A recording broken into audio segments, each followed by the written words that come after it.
जय हिंद दोस्तों, हमारे यूट्यूब चैनल में आप सभी का स्वागत है। आज हम चैप्टर नंबर 8 स्टार्ट कर रहे हैं, जिस चैप्टर का नाम है भारत की जलवायु, वनस्पति तथा वन प्राणी। आइए समझते हैं जलवायु, वनस्पति और प्राणी। आप मौसम के बारे में प्रतिदिन समाचार पत्रों में पढ़ते हैं और टेलीविज़न पर प्रतिदिन देखते हैं तथा दूसरों को इस संबंध में बातें करते हुए सुनते भी हैं। आप जानते हैं कि मौसम वायुमंडल में दिन प्रतिदिन होने वाला परिवर्तन है। मौसम है जो वायुमंडल में दिन प्रतिदिन होने वाला परिवर्तन है। इसमें तापमान तथा वर्षा तथा सूर्य का विकिरण इत्यादि शामिल है। इसमें तापमान, वर्षा, सूर्य का विकिरण इत्यादि शामिल है। उदाहरण के लिए मौसम कभी गर्म या कभी ठंडा होता है। कभी कभी आसमान में बादल छा जाते हैं तो कभी वर्षा होती है। आपने ध्यान दिया होगा कि जब बहुत दिनों तक मौसम गर्म रहता है तब आपको ऊनी वस्त्रों की आवश्यकता नहीं पड़ती है। आप खाने पीने में ठंडे पदार्थों को पसंद करते हैं। इसके विपरीत ऐसे भी दिन होते हैं जब आपको ऊनी वस्त्रों के बिना ठंड लगती है। कभी कभी मौसम एक ऐसा होता है उस समय ऊनी कपड़े नहीं पहने जाते, वो गर्मियों के मौसम में होता है। और खाने पीने में भी ठंड पदार्थों का इस्तेमाल करते हैं और गर्मियों और जाड़े के मौसम में ऊनी वस्त्रों का इस्तेमाल करते हैं। और हम गर्म पदार्थों का भी सेवन करते हैं। इन दिनों में चीज़ें खाना पसंद करते हैं।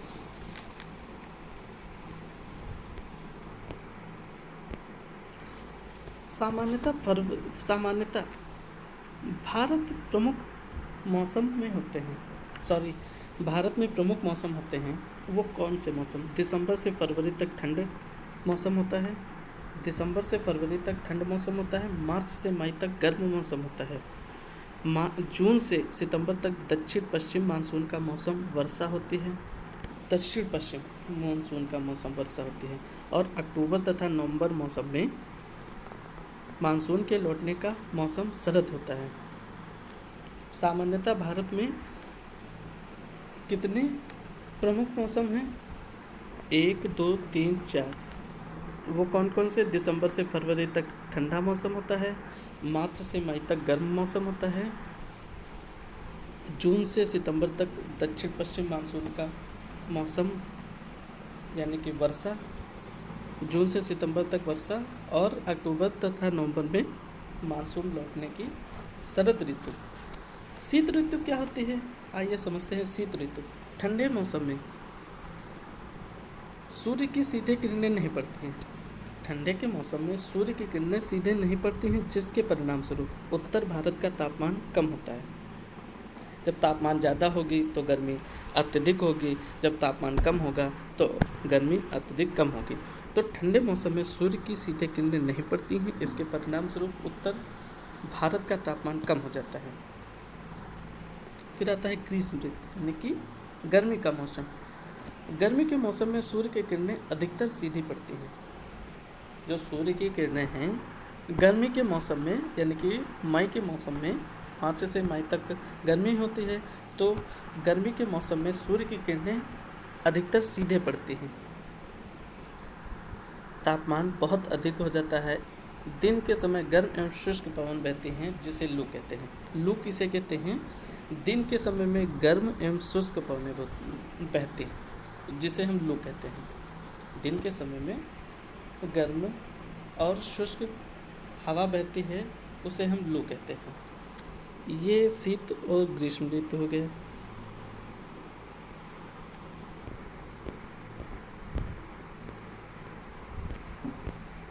दक्षिण पश्चिम मानसून या वर्षा का मौसम या मानसून के आने तथा आगे बढ़ने का मौसम है। दक्षिण पश्चिम का जो मानसून है या आने तथा आगे बढ़ने का मौसम है।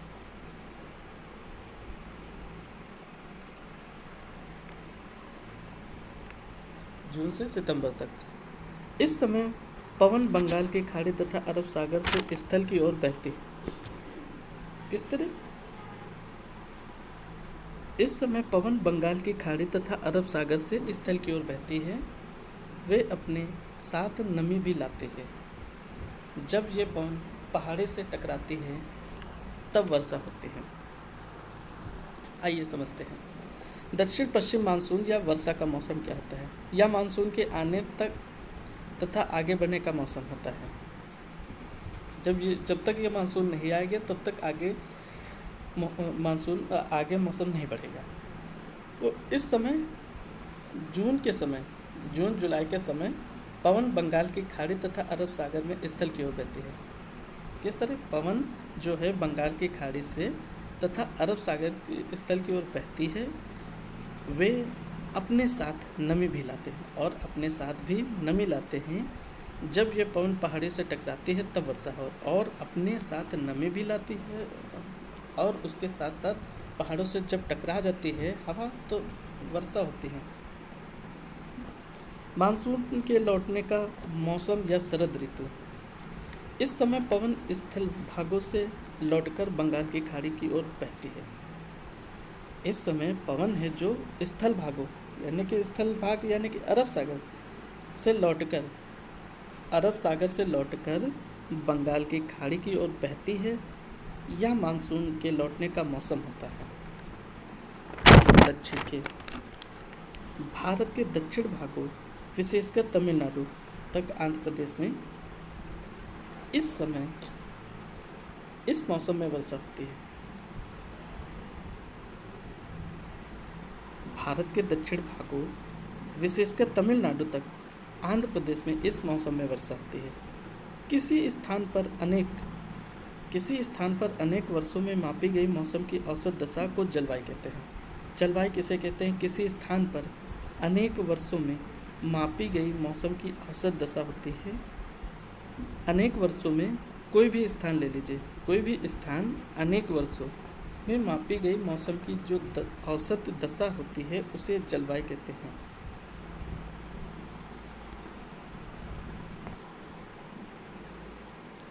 भारत की जलवायु को मोटे तौर पर मानसूनी जलवायु कहा जाता है। भारत की जो जलवायु है मोटे तौर पर कहा जाए तो मानसूनी जलवायु है।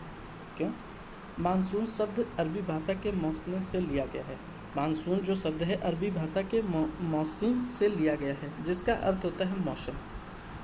भारत की स्थिति उष्णकटिबंध में होने के कारण अधिकतर वर्षा मानसूनी पवन से होती है। भारत की जो स्थिति है उष्णकटिबंध में होने के कारण अधिकतर वर्षा मानसूनी होती है। भारत में कृषि वर्षा पर निर्भर है। भारत में कृषि वर्षा पर निर्भर है। अच्छे मानसून का मतलब होता है पर्याप्त वर्षा तथा प्रचुर मात्रा में फसलों का उत्पादन। अच्छे मानसून क्या होता है? पर्याप्त वर्षा और प्रचुर मात्रा में फसलों का उत्पादन। जलवायु किसे कहते हैं?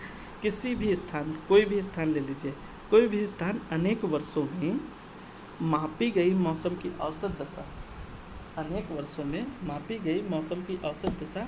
को जलवायु कहते हैं। भारत की जो जलवायु है वह मानसूनी जलवायु है। मानसूनी शब्द मौसम से लिया गया है या अरबी भाषा है। अच्छे मानसून का मतलब क्या होता है? पर्याप्त वर्षा तथा प्रचुर मात्रा में फसलों का उत्पादन। इसे हम अच्छा मानसून कहते हैं।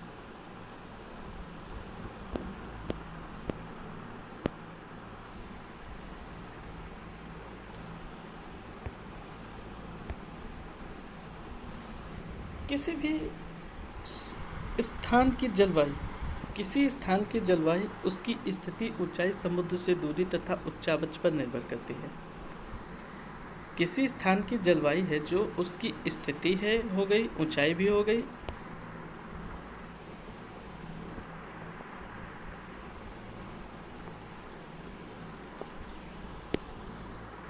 ऊंचाई, समुद्र से दूरी तथा उच्चावच पर निर्भर करती है। इसलिए हम भारत की जलवायु में क्षेत्रीय विभिन्नता का अनुभव होता है। राजस्थान के मरुस्थल में स्थित जैसलमेर तथा बीकानेर बहुत गर्म स्थान है। राजस्थान का जो मरुस्थल है उसमें जैसलमेर, बीकानेर बहुत गर्म स्थान है, जबकि लद्दाख के द्रास एवं कारगिल बर्फीली ठंड पड़ती है। जबकि लद्दाख के द्रास और कारगिल में बर्फीली ठंड पड़ती है। तटीय क्षेत्र जैसे मुंबई तथा कोलकाता की जलवायु मध्यम है। तटीय जो क्षेत्र हो गया सागर के तटीय क्षेत्र, तो वह मुंबई हो गया और कोलकाता, यहाँ की जलवायु जो है मध्यम है, यानी कि सामान्य है। वे ना ही अधिक गर्म है और ना ही ठंड है। विश्व में सबसे अधिक वर्षा मेघालय में स्थित मासिनराम में होती है। अगर हम बात करें पूरे विश्व की, तो सबसे ज़्यादा वर्षा मेघालय में स्थित मासिनराम में होती है, जबकि किसी किसी वर्ष राजस्थान के जैसलमेर में वर्षा नहीं होती है। वहाँ का स्थान बहुत गर्म है। प्राकृतिक वनस्पति, आइए समझते हैं प्राकृतिक वनस्पति। हम चारों तरफ विभिन्न प्रकार का पादप जीवन देखते हैं। पादप यानी कि पेड़ पौधे ये सब जीव जंतु हो गए, तो पादप जीवन देखते हैं। हरे घास वाले मैदान में खेलना कितना अच्छा लगता है। कुछ पौधे छोटे होते हैं जिन्हें झाड़ी कहा जाता है। जो पौधे छोटे होते हैं, छोटे छोटे, उन्हें ही झाड़ी कहा जाता है, जैसे कैक्टस तथा फूलों वाले पौधे। कैक्टस एक झाड़ी है। इसके अतिरिक्त बहुत से लंबे वृक्ष होते हैं। उनमें से कुछ में बहुत शाखाएं तथा पत्तियां होती हैं, जैसे मान लीजिए नीम हो गया, आम हो गया। तो कुछ वृक्ष ऐसे होते हैं जिनमें पत्तियों की मात्रा बहुत कम होती है, जैसे मान लीजिए नारियल। घास, झाड़ी पौधे को बिना मनुष्य की सहायता के उग जाते हैं, उन्हें प्राकृतिक वनस्पति कहते हैं। प्राकृतिक वनस्पति किसे कहते हैं? जो बिना मनुष्य के द्वारा उगाए जाते हैं, उसे प्राकृतिक वनस्पति कहते हैं। क्या आप कभी यह नहीं सोचते हैं कि एक दूसरे से किस प्रकार भिन्न है? अलग अलग जलवायु में अलग अलग प्रकार की वनस्पतियाँ पाई जाती है। इनमें वर्षा की मात्रा सबसे महत्वपूर्ण होती है। जलवायु की भिन्नता के कारण भारत में अलग अलग तरह की वनस्पतियाँ पाई जाती हैं। जलवायु की विभिन्नता के कारण भारत में अलग अलग तरह की वनस्पतियाँ पाई जाती हैं। कहते हैं कोई भी स्थान मान लीजिए अनेक वर्षों में मापी गई औसत मौसम की दशा को जलवायु कहते हैं। अनेक वर्षों में मापी गई मौसम की औसत वार्षिक औसत दशा उसे जलवायु कहते हैं। किसी भी स्थान पर मापी गई मौसम की औसत दशा उससे जलवायु कहते हैं। हमें वनों की आवश्यकता क्यों है? वन हमारे लिए बहुत अधिक लाभदायक है। वन है जो हमारे लिए बहुत अधिक लाभदायक है। ये विभिन्न कार्य करते हैं। पेड़ पौधे ऑक्सीजन छोड़ते हैं, सांस के रूप में लेते हैं, कार्बन डाइऑक्साइड को ग्रहण करते हैं। पेड़ पौधे की जड़ें मिट्टी को बांध रखती है तथा इस प्रकार की मिट्टी को अपरदन को रोकते हैं। वनों से हमें ईंधन, लकड़ी, चारा, जड़ी बूटियाँ, लाख, शहद, गोंद इत्यादि प्राप्त होता है। बहुत सारे चीज़ें प्राप्त होती हैं वनस्पतियों से। वन जीवों के प्राकृतिक निवास हैं। पेड़ों की अंधाधुंध कटाई के कारण भारी मात्रा में प्राकृतिक वनस्पतियाँ समाप्त हो गई। आज के समय में पेड़ बहुत ज़्यादा ही कटाई हो रही है, तो प्राकृतिक वनस्पतियाँ समाप्त हो रही हैं। हमें अधिक पौधे लगाने चाहिए। जो पेड़ बच्चे हैं उनकी रक्षा करनी चाहिए एवं लोगों को पेड़ों के महत्व के बारे में बताना चाहिए। हम लोग कुछ खास आयोजन जैसे वन महोत्सव बनाकर अधिक से अधिक लोगों को इस प्रयास में शामिल कर सकते हैं तथा पृथ्वी को हरा भरा रख सकते हैं।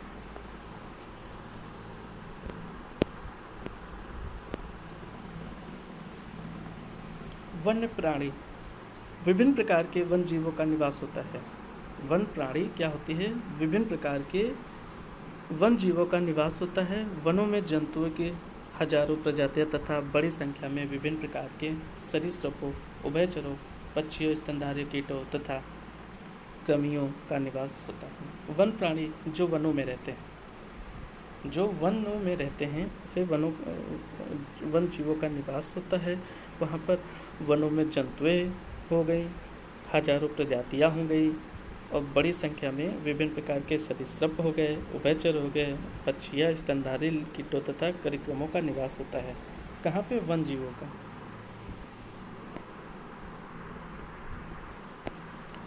फिर आता है बाघ। बाघ हमारा राष्ट्रीय पशु है। यह देश के विभिन्न भागों में पाया जाता है। गुजरात के गिर वन में एशियाई शेरों का निवास है। हाथी तथा एक सींग वाले गैंडे असम के जंगलों में घूमते हैं। असम का कौन सा पार्क है जो सबसे ज़्यादा फेमस है? काजीरंगा। तो असम के काजीरंगा में एक सींग वाला पाया जाता है, एक सींग वाला गैंडा पाया जाता है। हाथी तथा एक सींग वाले गैंडे असम के जंगलों में घूमते हैं। हाथी केरल एवं कर्नाटक में भी मिलते हैं। हाथी केरल और कर्नाटक में भी मिलते हैं। ऊंट भारत के रेगिस्तान तथा जंगली गधा कच्छ के रण में पाए जाते हैं। ऊंट है जो भारत के रेगिस्तान में, और जंगली गधा कच्छ के रण में पाए जाते हैं। जंगली बकरी, हिम तेंदुआ, भालू इत्यादि हिमालय के क्षेत्र में पाए जाते हैं। हिम तेंदुआ, बर्फीला भालू ये सब हिमालय के क्षेत्र में पाए जाते हैं। अतिरिक्त बहुत से दूसरे जानवर जो बंदर हो गए, सियार हो गए, भेड़िया हो गए, नीलगाय, चीतल इत्यादि भी हमारे देश में पाए जाते हैं। भारत में पक्षियों की भी ऐसी ही प्रचुरता है। मोर हमारा राष्ट्रीय पक्षी है। भारत में पक्षी तोता, मैना, कबूतर, बुलबुल तथा बतख इत्यादि हैं। अन्य बहुत सारे राष्ट्रीय पक्षी उद्यान हैं जो पक्षियों को उनका प्राकृतिक निवास प्रदान करते हैं। उद्यान शिकारियों से पक्षियों की रक्षा करते हैं। उद्यान हो गया जो शिकारियों से पक्षियों की रक्षा करते हैं। क्या आप अपने क्षेत्र में पाए जाने वाले 5 पक्षियों के नाम बता सकते हैं? भारत में सांपों की सैकड़ा प्रजातियां पाई जाती हैं। उनमें कोबरा एवं करैत प्रमुख है। भारत में सांपों की सैकड़ों प्रजातियां पाई जाती हैं। उनमें कोबरा और करैत प्रमुख है।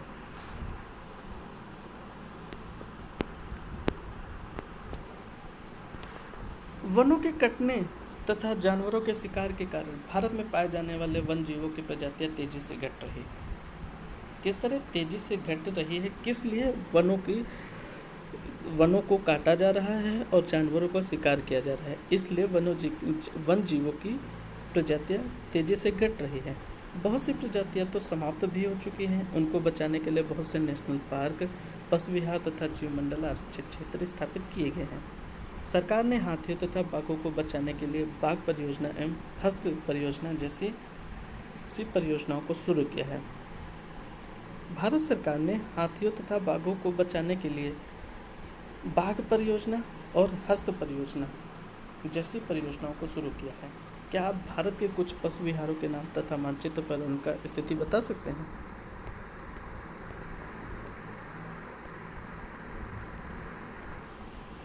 आप वन जीवों के संरक्षण में भी अपना हाथ बटा सकते हैं। वन जीवों के संरक्षण में आप बता सकते हैं।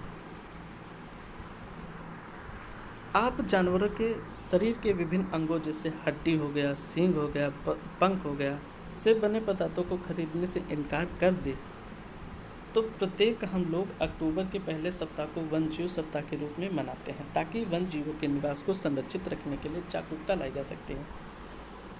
इनकार कर सकते हैं, जैसे मान लीजिए हड्डी हो गई,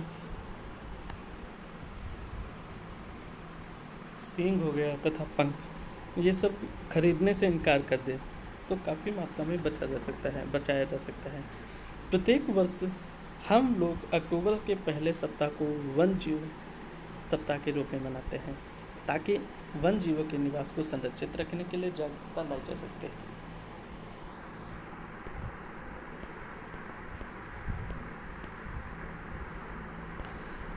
प्रवासी पक्षी पिटेल बतख, कर्लियू, फ्लेमिंगो, ऑस्प्रे, लिटिल स्टिन प्रत्येक वर्ष सर्दी के मौसम में हमारे देश आते हैं।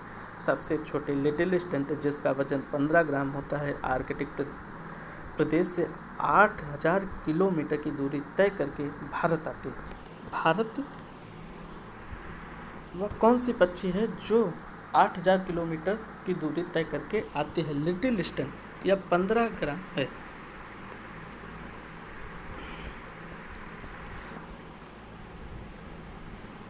इसमें लिखा है कि कौन सी पवन भारत में वर्षा लाती है या इतनी क्यों महत्वपूर्ण है, पहला क्वेश्चन। दूसरा क्वेश्चन ये हो गया, भारत के विभिन्न मौसमों के नाम बताइए। प्राकृतिक वनस्पतियाँ क्या हैं। विश्व में सबसे अधिक वर्षा वाला क्षेत्र कौन सा है, अभी बताया था सब। जंगली बकरी तथा हिम तेंदुए कहाँ पाए जाते हैं।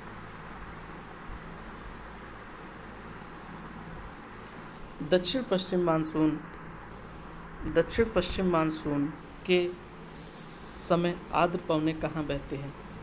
स्थल से समुद्र की ओर, समुद्र से स्थल की ओर और पठार से मैदान की ओर। दक्षिण पश्चिम मानसून।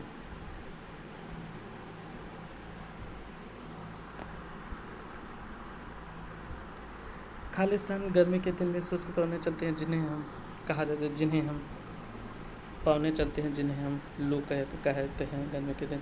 आंध्र प्रदेश तथा तमिलनाडु के मौसम में बहुत अधिक मात्रा में वर्षा होती है। गुजरात के वन में ये सब मैंने अभी पढ़ाया है। बस आज के लिए इतना ही, धन्यवाद।